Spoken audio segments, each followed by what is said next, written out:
Audio Jungle.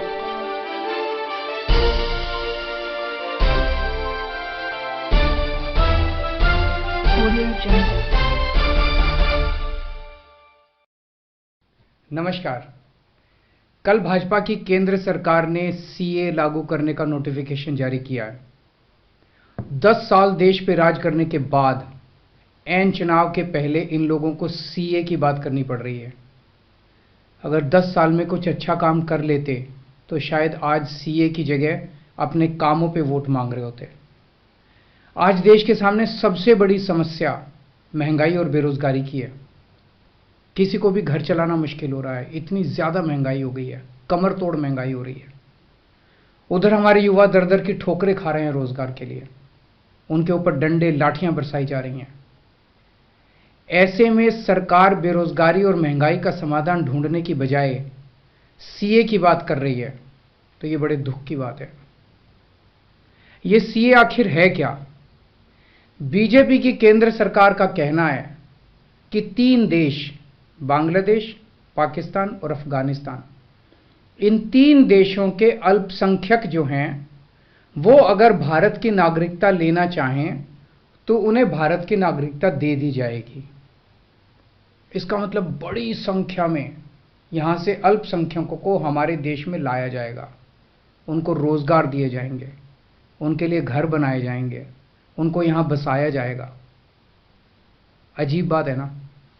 BJP की केंद्र सरकार से हमारे बच्चों को रोजगार दिए नहीं जा रहे, पाकिस्तान से लोगों को लाके उनके बच्चों को रोजगार देना चाहते हैं। हमारे लोगों के पास तो घर नहीं है, भारत के तो ढेरों लोग बेघर हैं, लेकिन बीजेपी वाले पाकिस्तान से लोगों को लाके उन्हें भारत में बसाना चाहते हैं, उनको घर देना चाहते हैं। हमारे रोजगार उनके बच्चों को देना चाहते हैं, हमारे हक के घर उनमें पाकिस्तानियों को बसाना चाहते हैं। भारत सरकार का जो सरकारी पैसा हमारे परिवार और देश के विकास पे खर्च होना चाहिए, वो पैसा पाकिस्तानियों को भारत में बसाने पे खर्च किया जाएगा। इन 3 देशों में लगभग 2.5 से 3 करोड़ अल्पसंख्यक हैं। ये तीनों बहुत गरीब देश हैं। जैसे ही भारत के दरवाजे खुलेंगे, इन 3 देशों से भारी भीड़ हमारे भारत में आ जाएगी। अगर इन 2.5-3 करोड़ में से 1.5 करोड़ लोग भी भारत आ गए तो कौन देगा इनको रोजगार? कहां बसाओगे इनको? बीजेपी वाले अपने घर में बसाएंगे क्या इनको? इनके अपने घर में रखेंगे क्या इनको? बीजेपी वाले देंगे क्या इनको रोजगार? कौन देगा इनको रोजगार? तो प्रश्न उठता है कि बीजेपी ऐसा क्यों कर रही है। कई लोगों से मैंने बात की, कुछ लोगों का कहना है कि यह पूरा का पूरा खेल वोट बैंक बनाने की गंदी राजनीति है। इन तीनों देशों से 1.5-2 करोड़ लोगों को अगर भारत ले आया गया और उनको चुन चुन के इस तरह से देश के अलग अलग भागों में बसाया गया, जिससे जहां जहां बीजेपी के वोट कम हैं वहां झुग्गियां डाल के अगर इन लोगों को वहां बसाया गया तो वहां बीजेपी का एक पक्का वोट बैंक तैयार हो जाएगा, बीजेपी के वोट बढ़ जाएंगे। और आने वाले इस चुनाव में तो नहीं, आने वाले भविष्य के चुनाव में बीजेपी को इससे बहुत बड़ा चुनावी फायदा मिल सकता है, ऐसा कुछ लोगों का कहना है। मुझे नहीं पता ये सच है कि गलत, लेकिन सबसे बड़ा प्रश्न है कि बीजेपी ये क्यों कर रही है। एक तरफ बीजेपी की हरियाणा सरकार हरियाणा के बच्चों को रोजगार देने में असमर्थ है। रोजगार के लिए हरियाणा सरकार अपने बच्चों को इजराइल भेज रही है। इजराइल में हम सब जानते हैं कि युद्ध चल रहा है, हमारे बच्चों को युद्ध में धकेला जा रहा है। अपने बच्चों को तो रोजगार है नहीं और पाकिस्तानियों को भारत लाके उनके बच्चों को रोजगार देना चाहते हो। मेरी तो यह बात बिल्कुल समझ से परे है। बीजेपी वाले पूरी दुनिया से बिल्कुल उल्टा चल रहे हैं। पूरी दुनिया में कोई भी देश अपने पड़ोसी देशों के गरीबों को अपने घर नहीं लाना चाहता। पड़ोसी देशों के लोगों को अपने देश में आने से रोकने के लिए पूरी दुनिया में हर देश तरह तरह के कानून बनाता है, बॉर्डर पे दीवारें लगाता है, बॉर्डर पे बिजली की तारें लगाई जाती हैं ताकि पड़ोसी देश का कोई भी व्यक्ति हमारे देश के अंदर ना आ सके। बीजेपी शायद अकेली पार्टी है पूरी दुनिया की जो पड़ोसी देश के गरीब लोगों को अपने देश में घुसाने के लिए दरवाजे खोल रही है, बिल्कुल उल्टा कर रही है। एक और बात है सोचने की, पिछले 10 सालों में 11 लाख से ज्यादा भारत के बड़े बड़े अमीर उद्योगपति और व्यापारी भारत छोड़ के चले गए।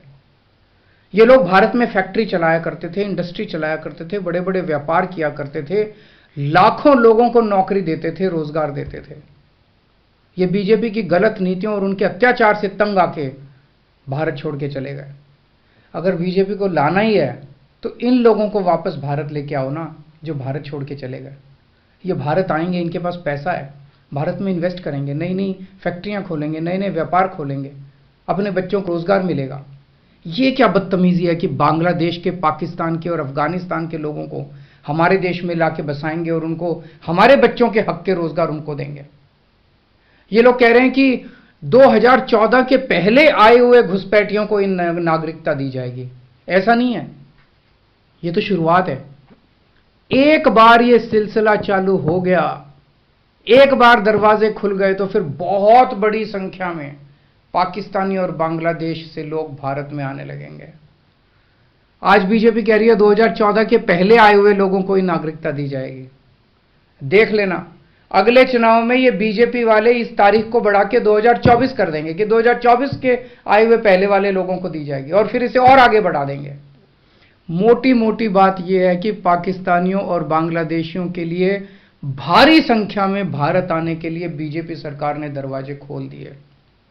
ये देश के लिए बेहद खतरनाक है और इसका सबसे ज्यादा खामियाजा उत्तर पूर्व, नॉर्थ ईस्टर्न स्टेट्स भुगत रहे हैं, खासकर आसाम। आसाम के लोगों की भाषा और संस्कृति खतरे में पड़ चुकी है क्योंकि वहां पे बांग्लादेश से इतनी बड़ी संख्या के ऊपर इलीगल माइग्रेशन हुआ है। अब बीजेपी कह रही है कि इलीगल माइग्रेंट जो आए हैं उनको हम नागरिकता देंगे, उनको हम बसाएंगे, आसाम में बसाएंगे। आसाम के लोग बहुत नाराज हैं। एक तरह से देखा जाए तो हेमंत बिश्व शर्मा जो बीजेपी के मुख्यमंत्री हैं, उन्होंने धोखा दिया अपने लोगों को। अपने असम के लोगों की खातिर उन्हें सीए का विरोध करना चाहिए था। उन्हें कहना चाहिए था कि असम के लोगों की संस्कृति और भाषा दोनों खतरे में है, यह बिल्कुल बर्दाश्त नहीं किया जाएगा। तो दोस्तों, पूरे देश की मांग है कि सीए को वापस लिया जाए। हम किसी हालत में अपने बच्चों की नौकरियां, अपने बच्चों के रोजगार दूसरे देश के लोगों को किसी हालत में नहीं देंगे। और अगर बीजेपी नहीं मानती तो इसको वापस नहीं लेती तो इस चुनाव के अंदर बीजेपी के खिलाफ वोट करके आप अपना गुस्सा जाहिर कीजिए। नमस्कार।